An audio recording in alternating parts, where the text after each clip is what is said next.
പരാതിക്കിടയാക്കിയ കാര്യം പരിഹരിച്ചുവെന്ന് പരാതിക്കാരന് ദേശീയപാത വിഭാഗത്തിന്റെ മറുപടി. കണ്ണൂർ ഗവൺമെന്റ് മെഡിക്കൽ കോളേജ് പ്രവേശന കവാടവുമായി ബന്ധപ്പെട്ട് ചെമ്പ്രക്കാനം സ്വദേശി നൽകിയ പരാതിയിലാണ് നടപടി സ്വീകരിക്കാതെ പ്രശ്നം പരിഹരിച്ചുവെന്ന് വിവരാവകാശം ലഭിച്ചത്. കണ്ണൂർ ഗവൺമെന്റ് മെഡിക്കൽ കോളേജിന്റെ പ്രവേശന കവാടത്തിന് മുന്നിൽ അപകടം തുടർക്കഥയാണ്. ഇതിന്റെ പ്രധാന കാരണങ്ങളിലൊന്ന് പിലാത്ര ഭാഗത്തു നിന്നും വരുന്ന വാഹനങ്ങളുടെയും കവാടത്തിൽ നിന്നും പുറത്തേക്കിറങ്ങുന്ന വാഹനങ്ങളുടെയും പരസ്പര കാഴ്ച മറയ്ക്കുന്നതാണ്. KSEB ഇലക്ട്രിക് പോസ്റ്റ് അടങ്ങിയ മണൽത്തിട്ടയാണ് കാഴ്ച മറക്കുന്നതിന്റെ പ്രധാന കാരണം. ഇത് അപകടങ്ങൾക്ക് വഴിയൊരുക്കുമെന്ന് ചൂണ്ടിക്കാട്ടിക്കൊണ്ട് ദേശീയപാത വിഭാഗത്തിന് ചെമ്പ്രക്കാനത്തെ MV ശിൽപരാജ് പരാതി നൽകിയിരുന്നു.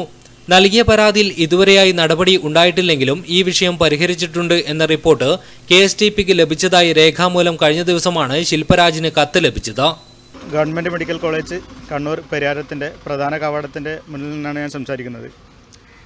ഈ പ്രധാന കവാടത്തിൻ്റെ ഭാഗത്തു നിന്നും പിലാത്ര ഭാഗത്തേക്ക് ഇറങ്ങുന്ന വാഹനങ്ങൾക്കും പിലാത്ര ഭാഗത്ത് നിന്ന് കയറുന്ന വാഹനങ്ങൾക്കും പരസ്പരം കാണാൻ പറ്റാത്ത സാഹചര്യമാണ് നിലവിലുള്ളത്. ആയത് അപകടം സൃഷ്ടിച്ച് വരുത്തേക്കാവുന്നതാണ്. ഇത് പരിഹരിക്കാൻ വേണ്ടി PWD വകുപ്പിന് 26/6/2019 ഞാൻ പരാതി കൊടുത്തിരുന്നു. എന്നാൽ നാളിതുവരെ പരിഹാരമൊന്നും കൊണ്ടിട്ടില്ല. എന്നാൽ വിവരാവകാശ രേഖ പ്രകാരം ലഭിച്ച മറുപടിയിൽ ഇത് പരാതി പരിഹരിച്ച് സർക്കാർ രേഖയിൽ വന്നിട്ടുണ്ട് എന്നാണ്.